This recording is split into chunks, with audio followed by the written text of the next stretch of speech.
Hi again, Kirby here for the Grace Counseling videos. This time is for the anxiety series. This one is entitled Anxiety and the Need for Control. We noticed that in a lot of anxiety sessions, a lot of anxiety cases, most of the time the counseling sessions go to the theme of control. For today, we will just discuss first and foremost why most anxiety cases stretch for a long time.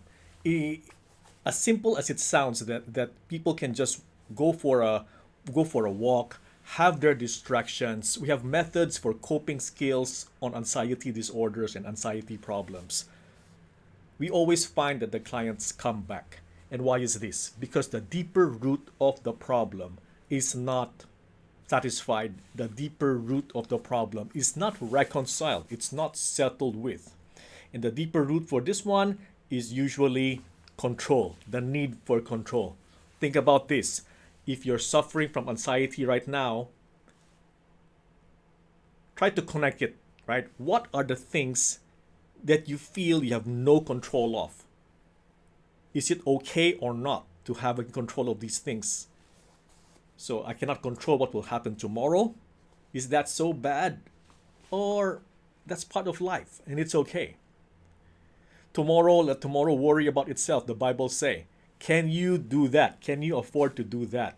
So what I'm showing you here is that number one, there are many types of anxiety problems. There's phobic problems, there's panic attacks, and it doesn't matter on what you label them because your counselor will always differentiate in two forms.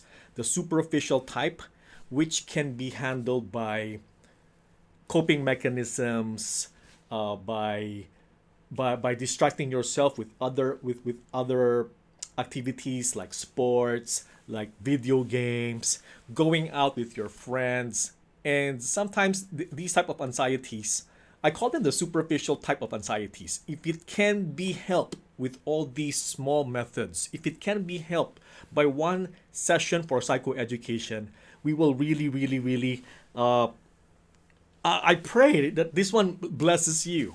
Yeah. The problem here is that mental health goes deeper than the superficial.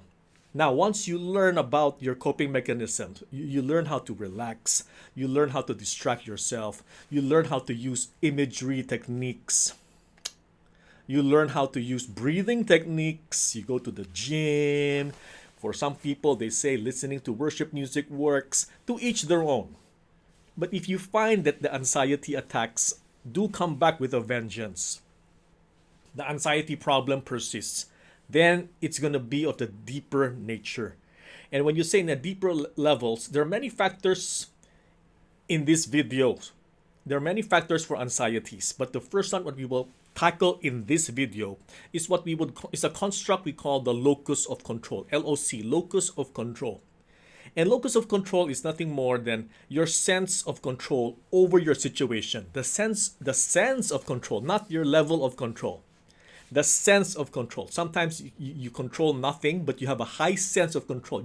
The gamblers. I'm speaking of the gamblers. They have no control of the wheel. They have no control of the cards, but they have a higher sense of control because of their systems. They think it's the illusion of control. They think they're controlling something, but they're actually not. The focus for this one is your sense of control. This is the most important part. It's not your level of control. You can have full control over something, but the anxiety still comes in because you feel completely out of control. That's low sense of control. Now back to the locus of control. It's a popular construct you will find in social psychological circles. So you can just search it out, have your locus of control measured by. I forgot who measures the locus of control already. Sternberg, Rosenberg. Rotter's locus of control scale. You can use that. It's a legit scale in the internet, and I believe it's the scale where the cutoff point would be around 15 to 18. And now, when you say locus of controls, we have what we call the internals. If you score low, or when your counselors say you have a low locus of control, what that simply means is that you're a type of person who believe in self-effort. You believe in works. Nothing wrong with that. You believe that you are responsible for things that happen. On the other side of the scale, you have the external locus of controls, externals or high or externals, above 20 in the scale. And if this is you, you're the ones who believe in luck. You believe in the higher powers, as we call it. So let's try it out. When you get sick, how do you account for it? So we're going deep into your belief systems, yeah, because the belief systems are the ones that dictate your emotional regulation. It's the one that regulates. It's the one that regulates your emotional response, whether you'll be afraid, angry, happy, excited. So let's measure out the locus of control. When you get sick, say a flu, how do you account for it? Externals believe in RNG. Things just happen. Bad luck comes for you. There's nothing you can do about it. And that's the downside of being a high external, an external LOC person. The sense of control goes down the drain. You feel naked. You feel vulnerable to your environment or to the forces out there. And it always ends up with nothing I can do about it. Nothing I can do about it. I'm going to get sick. I'm going to get sick. There are some people, when they get sick with flu, for example, they blame themselves. It's because I didn't drink enough water. It's from dehydration. Or they would say, like me, I would normally say, you notice I'm always in a jacket because I noticed that the whole day I'm in the office, the whole day I'm in an air-conditioned environment.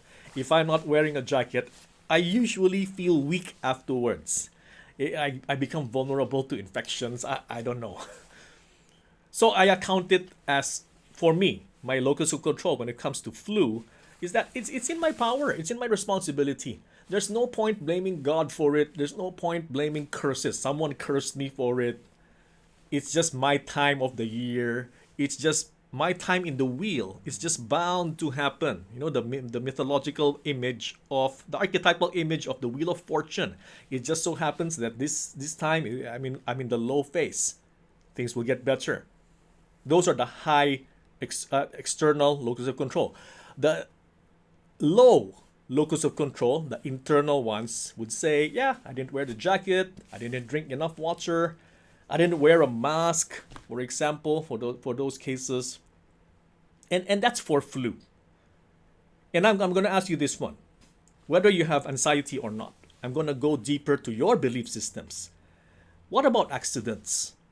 Well, accident in itself is blamed on the external environment. But there are people, there are companies whose main job, whose main philosophy is that they can manage accidents. They can minimize the incidence of accidents. What are they trying to say? That it's in our it's in our realm of responsibility. It's in our realm of control that accidents can be prevented. So what about accidents? It just happens, or I'm careless. Now I'm going to up the ante for now on your belief system, and you can do this in your own time. What about cancer? Is cancer completely RNG, as externals would put it? It happens, it happens. Yeah, boo-hoo. You lost the lucky draw. Sorry, you have cancer. Or you go to the internals. I did something wrong. I was exposed to the wrong carcinogens. I was exposed to the wrong environment. So to which extent do you feel responsible or in control of your reality? Either you believe in luck, the externals, or you believe in your control. There's such a thing as training. There's such a thing as studying. There's such a thing as working hard. The other side of the pole, powerful others. Lottery mindset.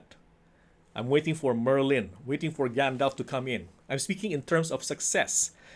Now you can see how all these belief systems influence the way you see things, the way you see life. First, we try to explain things. How do you explain sickness? How do you explain accidents? How do you explain success?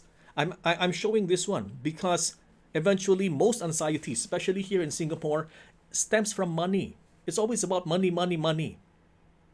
Now you go to the Counseling Center for Anxiety. What the counselor will do is dig deep down to your belief system. What are your beliefs in money? Is it because you're lazy? Is it because you were bullied in the workplace? Or by the way, you're lazy is an internal response, right? It's an internal locus. I'm putting the blame on you.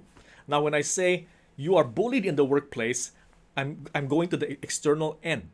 I'm shifting to the external end by blaming others, blaming powerful others. So how do you explain that? Money just come. Money just come. I'm good with money. Some people simply repel money.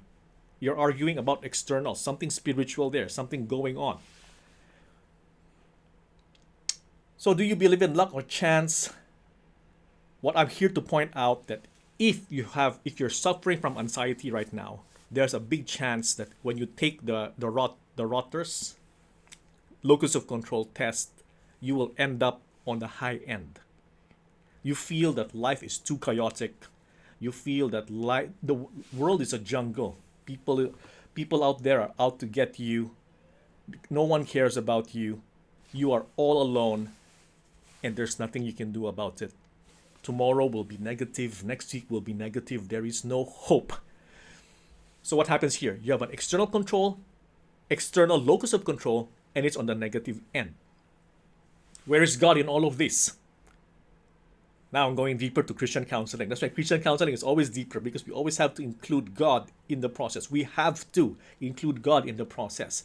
Why? Because a huge chunk, no, our worldview is God.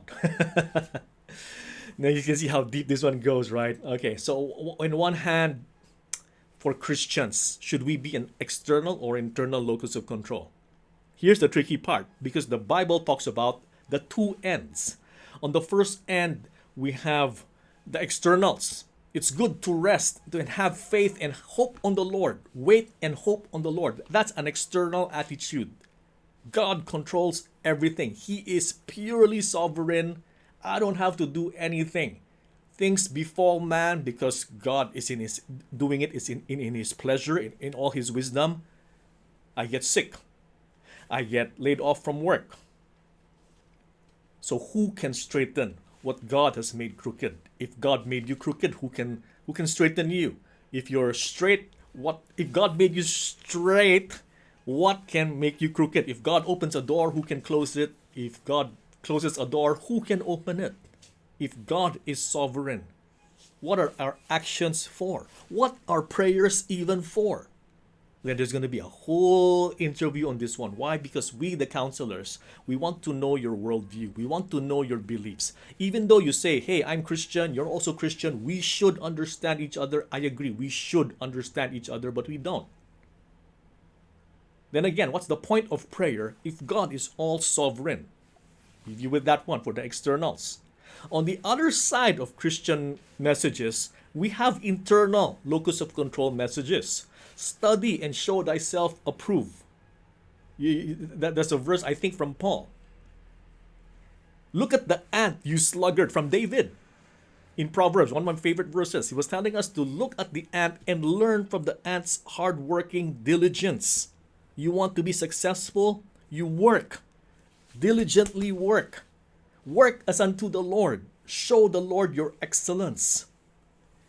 So which one is it? We have internal locus and external locus. And this is why a lot of our Christian brothers and sisters are confused. They don't know where to put themselves in the locus of control spectrum. I want to remind everyone that the spectrum is a spectrum, meaning it's not biserial. It's not you're either external or internal. I believe our Creator designed this properly such that there's a good variation among us. There are Christians who are highly externals, the contemplative monks. They just pray and pray and pray, do nothing. Okay, no, this is what I understand. Sorry, I'm not here to offend them, but they are pure externals. Everything is from the Lord. There's nothing I can do. The internals on the other side of the coin, by the way, you can still be a Christian and be internal. I call you the diligent Christian. You're focused on diligence. Pray every day. Go to church. Go to my cell group.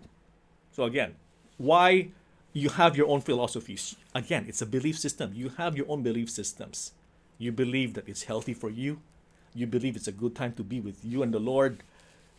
And you have the internal and the external Christians. I just believe for now, in this video, I'm saying that anxiety is brought about by being too external. Depression is brought about by being too internal. You believe everything is about you and it overwhelmed you. It stressed you out. It burnt you out. Like Elijah. Kill me now. End my life. I'm the only one left. There's no one else out there. By the way, the Lord disproved Elijah's statement. The Lord said, actually, no, you have 7,000 or 8,000 other believers who haven't bent the knee to Baal. So don't think you're alone. So who's right? The externals or the internals? The truth of the matter here, and this is what we take up. One of the factors we take up in Christian counseling is it's about the interaction between you and the Lord. It is a joint, cooperative, loving relationship, a loving venture between you and your Creator. And as such, this is my worldview. This is what I believe. Please correct me if we disagree, we can agree to disagree. I simply believe it's a relationship between the Lord and us, and there's no such thing as Christians should be high locus of control alone, or Christians should be diligent, low locus of control. I cannot say that the low locus of control Christians, the ones who believe in themselves and hard work, do not have faith. I cannot say that. I can also not say that the faithful Christians who rely everything on rest, I call them lazy. I also cannot do that. So what's the integration of all of these? It boils down to your relationship with God. For today, for some people, okay, let's start with biblical passages first. I do agree that there's a lot of external locus patriarchs because of inheritance. Like Solomon didn't do jack to inherit his wealth. He was just born rich. That one is purely from grace. His father, on the other hand, David, had to go through a lot of bouncing back and forth between him and the Lord. The Lord will tell him to deliver the bread. David delivers the bread. Then he meets the giant. The Lord tells him, kill this giant. Then he kills the giant. I go more for the model on David, that the Lord tells us to do something and we respond. The Lord shows us opportunities, then we say amen. We receive the opportunities. The same story as the way the Lord handled ancient Israel when the Lord gave them the promised land. It's theirs. Externally, external locus of control, the Lord was telling them, I give you this land. It is yours. But you will have to kill the giants. And the land they didn't freely receive first because they refused to kill the giants. It's the Caleb and who's the other one? The two spies. Caleb and Joshua. I can forget Joshua. Caleb and Joshua incident. Only Caleb and Joshua believe in the Lord. The 10 other spies, hearts sank because they saw the giants. So the Lord said, it's your land, but okay, you want to delay receiving it? Then wait for 40 more years. I believe more on this model. It's an interaction between us and God. So it's not purely that we are totally alone and God is watching us. Somewhere out there, God is watching us from far, far away, enjoying our sufferings, and we should be slaves here. That's internal. If I don't work, nothing will happen. If I don't give my effort, nothing will happen. I don't agree with that. The other side of the coin are the externals. That's one is all faith. I don't do anything. I rest here. Or the worst. I say this is the worst because this is a bad attitude. It's a bad belief that so long as I tithe, so long as I give church money, it will come back to me 10-fold, 30-fold, 100-fold. That's not actually biblical. What is biblical is when it comes to your setting of the locus of control. And I'm winding down here. It's all about your relationship with the Lord. Sometimes the Lord will push you and test you, trial by fire, refine you like silver, make you produce videos and videos, keep you up the whole night, study and show thyself approved. Work as unto the Lord.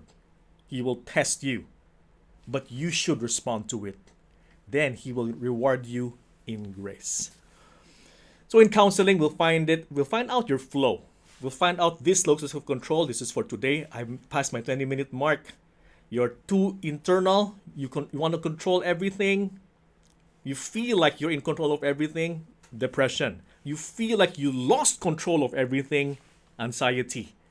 For the ones who are anxious, this is where you are, and we will find ways to bring you back to the center where it becomes an interactionist approach between you and the Lord. And this one involves deep, deep, deep belief systems. For this reason, counseling may take time. So give us a chance. All right. So we invite you guys, for those among you who are looking for counseling, click on the links below. We are Grace Counseling Center. We are here to help out. Yeah. In Jesus' name, God bless.